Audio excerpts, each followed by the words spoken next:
আসসালামু আলাইকুম। আজকে আমি একটা নতুন রেসিপি করব, আর নাস্তাও বলতে পারেন। আমটা কিন্তু খুবই পাকা,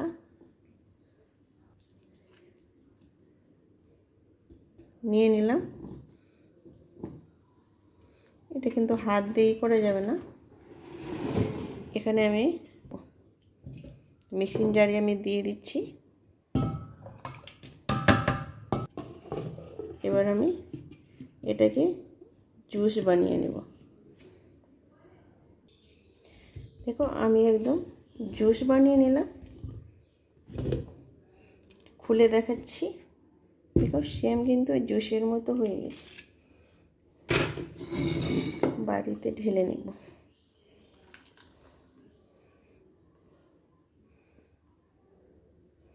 সেম কিন্তু জুসের মতো হয়ে গেছে। আমি যে আটার রুটি খাই ওই আটাটাই নিয়েছি। আমি এখানে ছোটো বাটি 1 বাটি নিয়েছি। যেটি লাগবে ওটি আমি দিব, একটু একটু করে আমি দিব। দিয়ে কিন্তু একটা সুন্দর ব্যাটার তৈরি করে নিতে হবে। দেখো, আস্তে আস্তে আটাটা আমি দিয়ে দিব। আমি সম্পূর্ণটাই দিয়ে দিব। মনে হচ্ছে সম্পূর্ণটা লাগবে আমার। প্রথম থেকে শেষ পর্যন্ত ভিডিওটা দেখবে বন্ধুরা। একটু লাইক দিয়ে ভিডিওটা দেখবে। লাইক দিলে কিন্তু আমার ভিডিও বানাতে উৎসাহ জাগে। আর প্রথম থেকে শেষ পর্যন্ত ভিডিওটা না দেখলে কিন্তু বুঝতেই পারবে না আমি কিভাবে নাস্তার রেসিপিটা তৈরি করলাম। আর টেনে টেনে দেখলে তো বুঝতেই পারবে না। আর ভিডিওর কোনো অংশ ছুটেও যেতে পারে টেনে টেনে দেখলে পরে। সুন্দর কিন্তু একটা ব্যাটার তৈরি হয়ে গেছে। গুলিয়ে নিয়েছি, দানা দানা একটু নেই।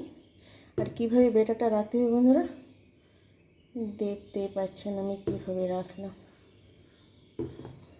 আমি রান্নাঘরে চলে আসলাম। এই ননস্টিকের তাওয়া নিয়েছি। তাওয়াটা গ্যাসে আমি চাপিয়ে দিলাম। তাওয়াটা গরম হয়ে গেছে। একটু সামান্য আমি তেল ব্রাশ করে নেব। ভালোভাবে কিন্তু একটু লাগিয়ে নিব। এখানে বেশি তেল দেওয়ার দরকার নেই, একটু দিয়ে ব্রাশ করে নিলেই হয়ে যাবে। দেখো, এভাবে চারদিকে কিন্তু আমি লাগিয়ে নিলাম। তেলটাকে ব্রাশ করে নিলাম। যেহেতু আমি একটাই তৈরি করব, একটা থেকে কিন্তু 4 জন খাওয়া যাবে। আমি সম্পূর্ণ ব্যাটারটা দিয়ে দেব।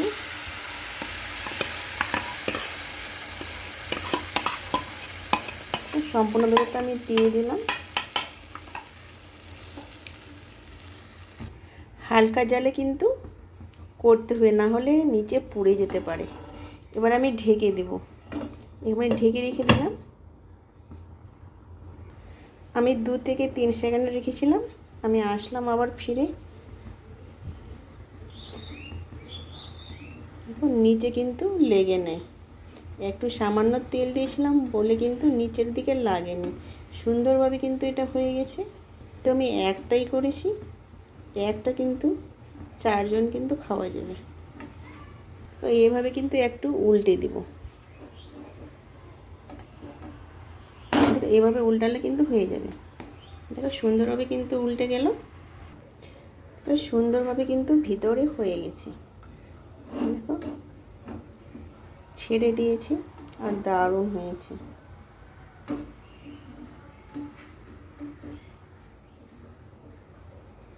দারুণ হয়েছে না বন্ধুরা? এটা কিন্তু 4 ভাগ করলে কিন্তু 4 জন মিলে খাওয়া যাবে।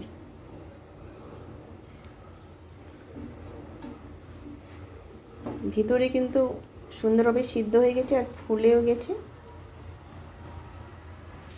এবার কিন্তু পারফেক্টভাবে কিন্তু আমার হয়ে গেছে।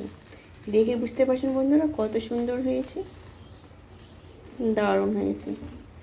এখানে ভিডিওটা শেষ করলাম। আল্লাহ হাফেজ।